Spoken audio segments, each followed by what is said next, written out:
grande abraço para você que escolheu a Band Mais para continuar se mantendo muito bem informado nesse final de semana. E nós vamos falar hoje no nosso programa sobre um tema que tem aí tirado o sono de muita gente. Você é meio gordinho, você está acima do peso? Esse é o tema do nosso programa de hoje. Por isso, nosso convidado, o Dr. Silvio Gilpato, que é cardiologista do Hospital de Clínicas da Unicamp, aceitou o nosso convite para participar conosco, a quem nós já agradecemos. Obrigado, viu, doutor? Edson, Thiago, eu que agradeço o convite, é um prazer estar com vocês. Podemos abordar um tema bastante importante e que muitas vezes passa despercebido como um problema estético apenas.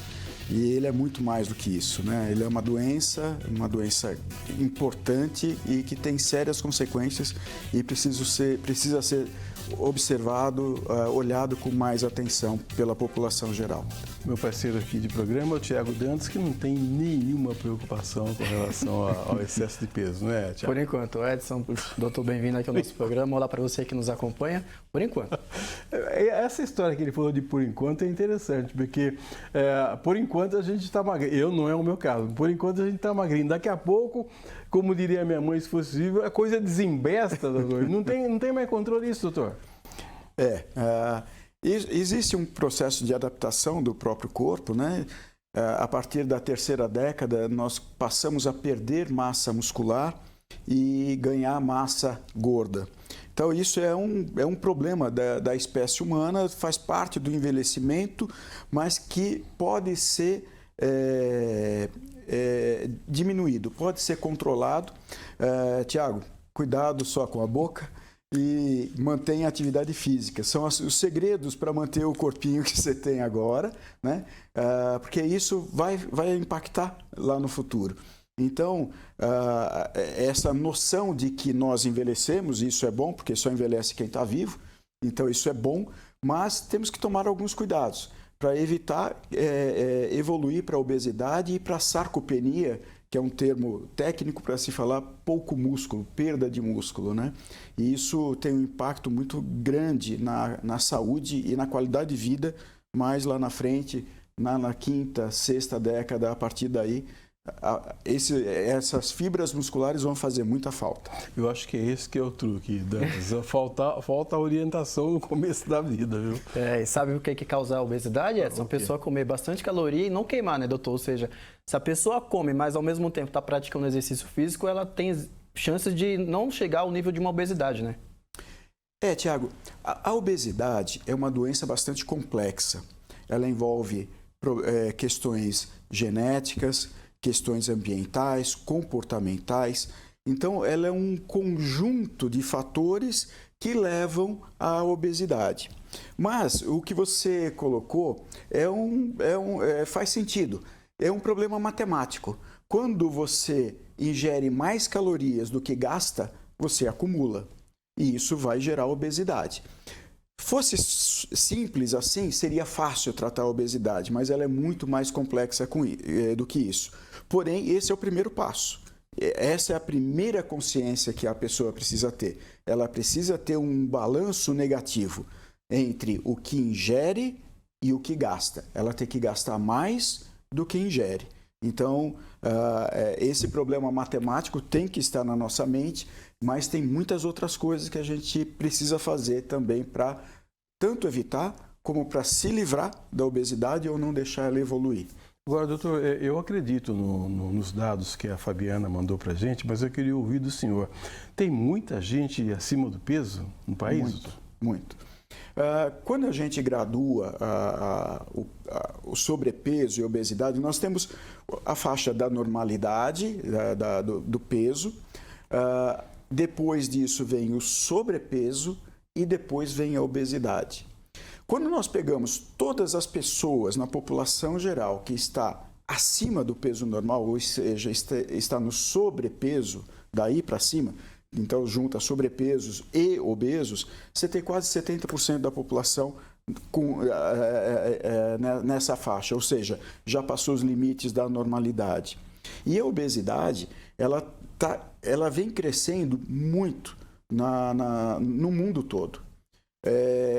a facilidade, é lógico que isso não acontece em todos os países, evidentemente, países que têm muita carência de alimentos, não é o caso, mas o mundo ocidental, boa parte do mundo ocidental, o acesso fácil ao alimento e às tecnologias, você ter pouca atividade física, acaba levando à obesidade. Então, hoje, você tem obesos, crianças obesas, né? Então, a obesidade infantil é um problema muito sério. Aquela história de falar, que gordinho, bonitinho, isso não existe. Não existe. Ele pode ser bonitinho, né? O gordinho é sempre uma pessoa simpática, né? A maioria dos gordinhos são simpáticos, são alegres, mas a obesidade, nós estamos falando da obesidade, né? Então, por mais bonitinha que seja a criança, por mais boa praça que seja o gordinho, a gente tem que incentivar ele a não aceitar esse carimbo e lutar contra essa condição física que é uma doença, né? E com a obesidade, doutor, chega alguns problemas de saúde, né? Que é, no caso, a hipertensão. Que outros tipos de problemas essas pessoas que têm sobrepeso podem ter ao longo da vida? Bom, a obesidade, como é um acúmulo de tecido gorduroso, e ele não se acumula só na barriga, né, como as pessoas acham. Ele se acumula entre as células de muitos tecidos. O fígado, acho que todo mundo já ouviu falar do gordura no fígado, né, ou esteatose hepática. É a mais conhecida, mas a mesma esteatose, né, acúmulo de gordura que tem no fígado, vai ter no coração, vai ter no rim, vai ter no cérebro. Esse acúmulo de gordura, ele é sistêmico e leva a uma série de problemas. No fígado, ele vai levar, né, se você não cuidar e chegar num grau avançado de deposição de gordura, ele vai ser uma das causas de cirrose hepática. No coração, insuficiência cardíaca, seja por ajudar a dilatar o coração por causa de hipertensão ou pelo próprio acúmulo de gordura. O obeso, ele tem maior tendência a ser hipertenso ou piorar. Se ele já é hipertenso, piora a hipertensão. A hipertensão tem uma série de efeitos danosos para o corpo, seja no cérebro, no coração ou nos rins. A mesma coisa, o diabetes, a obesidade vai contribuir para você desenvolver o diabetes ou piorar a condição do diabetes ou dificultar o tratamento do diabetes. Então, por isso que a gente, como eu comecei no começo da nossa conversa, é uma doença muito complexa e ela se envolve com uma série de outras coisas. Não é só a aparência externa, mas sim danos a órgãos-alvos como fígado, coração, rins e aí por diante, né? Então, doutor, é um problema muito sério. Eu estava lendo um material aqui, até nos preparando aqui para essa entrevista, eu estava lendo que a obesidade está sendo classificada como uma epidemia. Sim. Não é exagero não, doutor? Não, de jeito nenhum. Quando você tem 70% da população no sobrepeso e mais de 30% da população obesa, ou seja, tem um índice de massa corporal. O índice de massa corporal é uma conta matemática que a gente faz para separar os obesos, o sobrepeso em grupos. Muito questionado, tem uma série de questões em cima disso, mas é um parâmetro para a população geral bastante útil. E quando você olha os obesos, você tem mais de 30% da população na obesidade. Obesidade, não é sobrepeso. Então, isso é uma epidemia. Quando você olha imagens de países desenvolvidos pelos Estados Unidos, você vai ver mais obesos do que pessoas magras, né? E isso está acontecendo em países asiáticos também, onde predominava as pessoas magras, também você começa a ter obesidade. Isso tudo traz um impacto social muito grande para o sistema de saúde como um todo, porque é muito caro o tratamento da obesidade. A obesidade é uma doença, não é uma condição estética, não é uma condição social, não. Ela é uma doença e ela exige tratamento específico e não é barato. É um tratamento caro. Estamos vendo várias notícias dessas canetas de emagrecimento, contrabando, roubos, enfim, porque são tratamentos caros, muito efetivos e mais caros ainda para a maioria da população que não consegue ter acesso a isso. E isso é no mundo todo. Doutor, a obesidade ela também está ligada a outros problemas de saúde, como saúde mental, a depressão, por exemplo, onde muitas pessoas acabam descontando na alimentação, crises de ansiedade? Sim, você tem os dois lados da moeda. Você tem um que a ansiedade, essa pressão social, o estresse do trabalho, enfim, toda essa pressão que a gente vive no dia a dia, empurra o nosso cérebro a encontrar algum mecanismo, alguma válvula de escape, algo que nos dê prazer. E o cérebro, a coisa que ele mais gosta é de caloria, ele quer alimento. Então, os alimentos doces, hipercalóricos, massageiam, como se fosse massagear o nosso cérebro. E isso leva as pessoas a comerem mais e comerem errado, né? E levando à obesidade. Por outro lado, você tem o obeso, que ele passa a ser, como existe um carimbo de beleza social, que é a magreza, o corpo bem torneado, etc., essa pressão sobre essa pessoa também gera ansiedade, gera tristeza, e é difícil emagrecer, e ela não consegue encontrar, isso traz mais tristeza, mais depressão, e ela acaba indo, sem querer, acaba comendo mais do que deve, ingerindo mais calorias do que deve, perpetuando ou piorando a obesidade. Então você tem tanto o lado, um gatilho para a obesidade, como um estímulo para a persistência ou a piora da obesidade. Doutor, numa resposta anterior, o senhor falou desses medicamentos que estão na moda agora, né? A canetinha ou a injeção.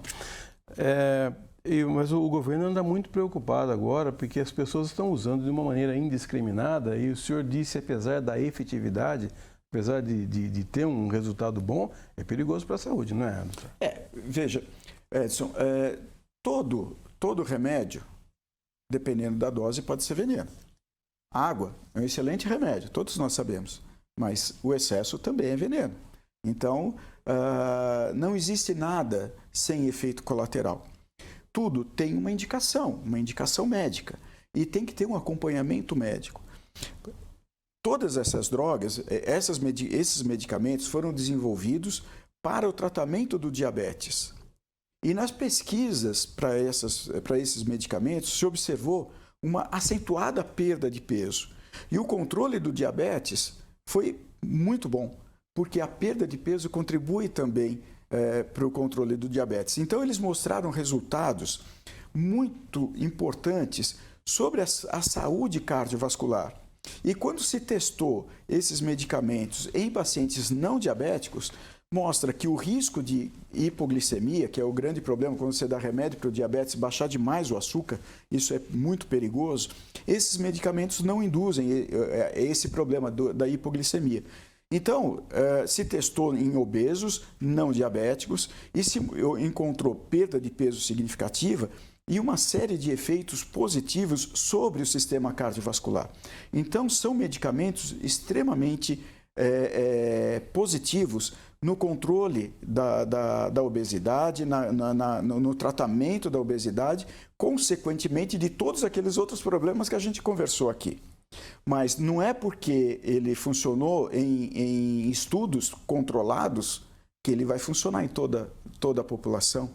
E isso precisa do acompanhamento médico. Por isso que essa decisão da Anvisa de exigir a retenção da receita, como deveria ser para qualquer remédio, é excelente. Porque você passa a normatizar o uso. E não ser uma epidemia das pessoas irem comprar porque, não, eu estou com uns quilinhos a mais, eu preciso tomar esse remédio. Não é isso. Então, temos que tomar realmente muito cuidado. Tem que ser por indicação médica. O profissional médico tem que ser consciente na hora de indicar, né? Sabe, conhecer os riscos e os benefícios para aquele paciente, como qualquer remédio. Nós vamos fazer um rápido intervalo. Estamos conversando hoje com o Dr. Silvio Giorpato, que ele é cardiologista do HC, Hospital de Clínicas da Unicamp, dando umas dicas para a gente aqui de como você se mantém em forma. O intervalo é rápido, a gente volta já.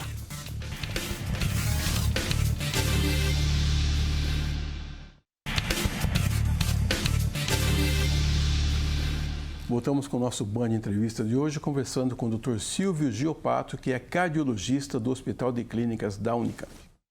Doutor Silvio, muitas pessoas com sobrepeso acabam aderindo às cirurgias, né? Como que é feito esse procedimento para saber se a pessoa está compatível para fazer essa cirurgia?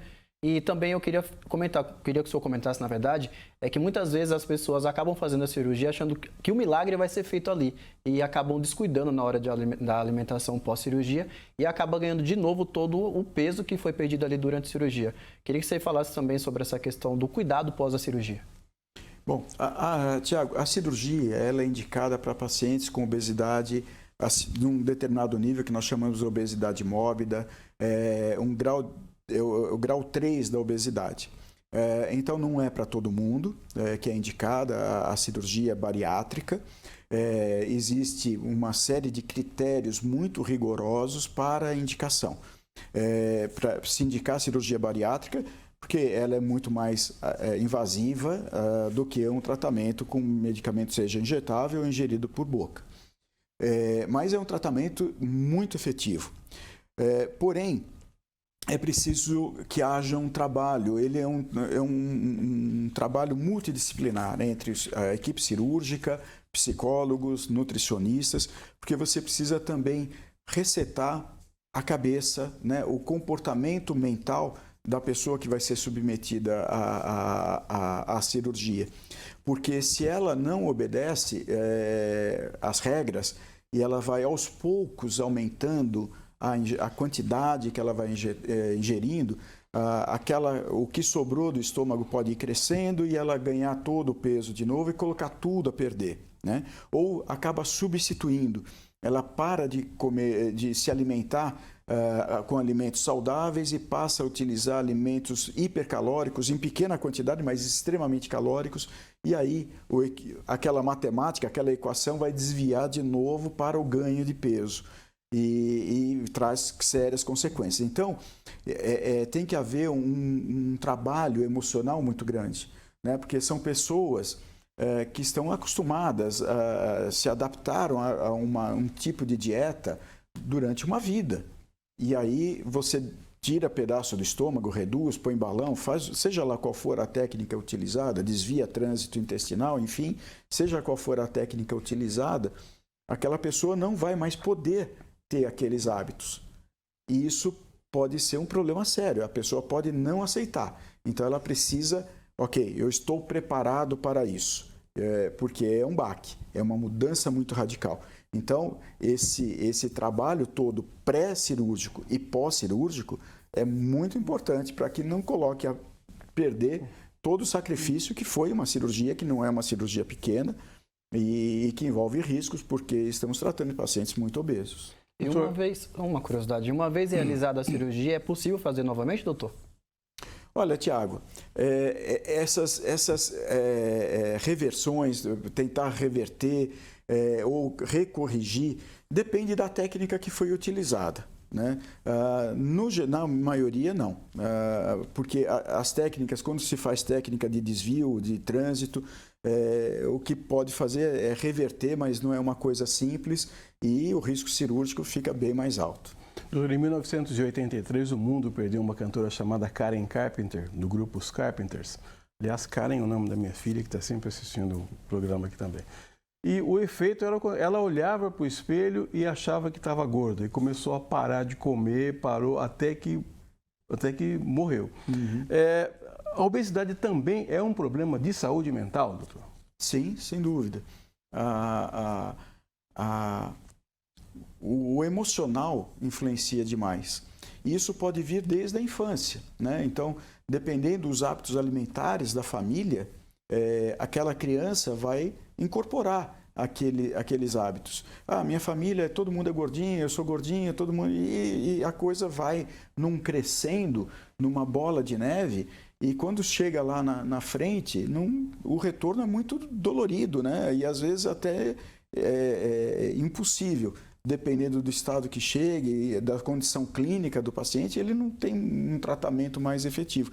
Mas existe, como eu coloquei no começo, existe um comportamento emocional muito forte, né? A obesidade tem vários elementos sociais, pressões sociais, existem questões fisiológicas, existem aspectos emocionais, mentais, que levam a pessoa a querer comer mais, ter mais desejo por alimentos, determinados tipos de alimentos que são hipercalóricos. Para você ter um exemplo, Edson, a questão de uns 10 dias, eu estava num restaurante por quilo e à minha frente estava uma moça obesa e o prato dela, ela pegou meia dúzia de folhas verdes, mas o resto do prato foi maionese, arroz, feijão, farofa, batata frita e um pedacinho de carne. Tudo em pequenas quantidades, mas só tinha carboidrato, predominava carboidrato. E as fibras, no caso dos vegetais, era a menor parte. É igual o cara que gosta de caipirinha e põe a culpa no limão, né? Limão. Então, quer dizer, você percebe que ela fazia um sacrifício de não pegar muito, mas um sacrifício à toa, porque a equação, de novo, ela está com mais, naquele prato tem uma quantidade calórica muito maior do que o que ela precisa. Porque se ela aumentasse a quantidade de folhas, proteínas magras, ela não teria tanta fome depois, tanta pressão para procurar um petisco, algum outro alimento cheio de açúcar mais tarde, e estaria se alimentando melhor. Então, a cabeça da pessoa obesa influencia demais nas escolhas. No geral, escolhas erradas. Falando em escolhas, doutor, você falou agora um pouco de obesidade na infância. A gente vê que o número é muito grande, e até mesmo a gente vendo na sociedade mesmo, a quantidade de crianças obesas hoje em dia é muito grande. Isso é muito reflexo do que se vive em casa, né? Se o pai daquela criança ela tem o hábito errado, os pais, no caso, de comer comida gordurosa, refrigerante, que a gente vê que hoje em dia é muito comum, as pessoas quase não tomam água, mas tomam o dobro de refrigerante. Essa criança ela tem uma possibilidade de crescer com aquela mentalidade de se alimentar sempre com aquela forma errada, né, doutor? Sim, sim. Essa pressão familiar, né, ela é como o hábito de fumar. Se a criança vive num ambiente onde os pais fumam, ela vai fumar.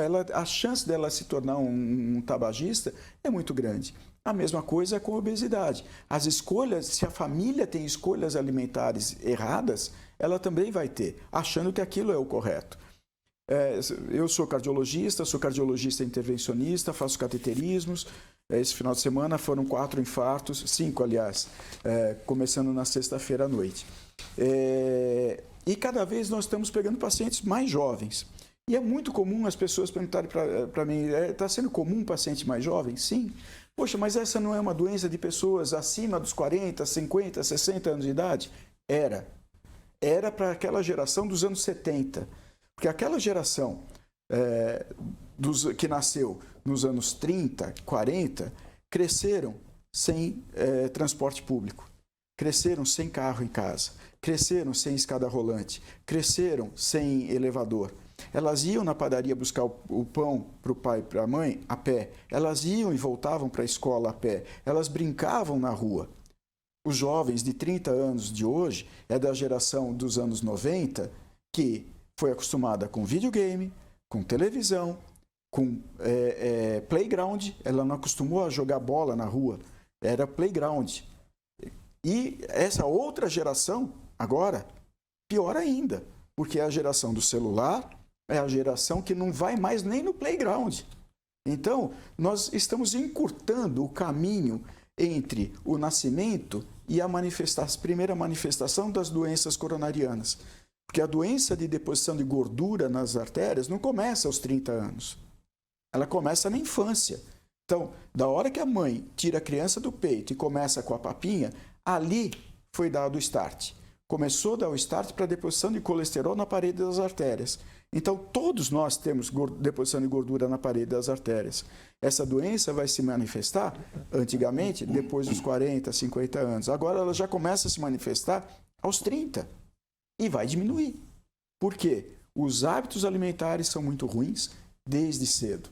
E a falta de atividade física desde cedo. E uma pressão social por alimentos hipercalóricos, hipersódicos,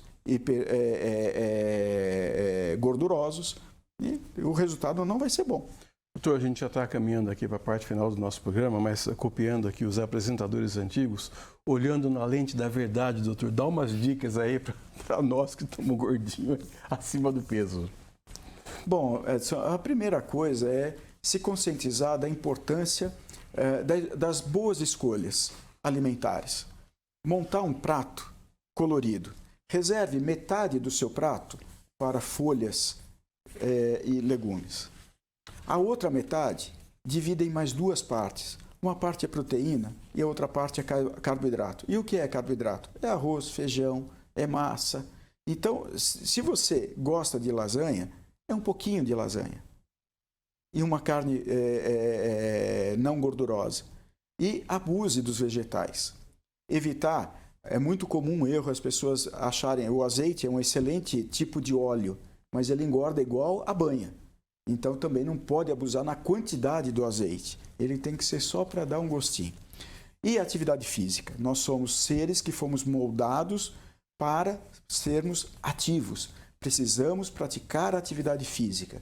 Abandone o hábito de subir só de escada rolante, de elevador. Utilize as suas próprias pernas para ir ao restaurante, para ir à padaria. Faça atividade, caminhada 30 minutos por dia, 5 vezes por semana.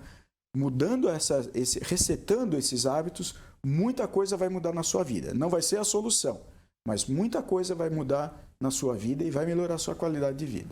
Chegamos ao final da nossa aula, nossa teleaula de hoje com o Dr. Silvio Giopato, cardiologista do Hospital de Clínicas da Unicamp. Doutor, obrigado. Volte sempre. Sei que o senhor tem mais conselhos para dar para a gente. Volte sempre, viu? Muito obrigado, Edson. É só me convidar, eu estou à disposição. Tchau, Dantas. Tchau, Edson. Tchau para você de casa. Se você quiser rever esse e outros programas, é só você acessar as nossas redes sociais e também o portal bandmulti.com.br. Estaremos de volta no próximo final de semana. Um grande abraço para você. Fiquem com Deus. Tchau.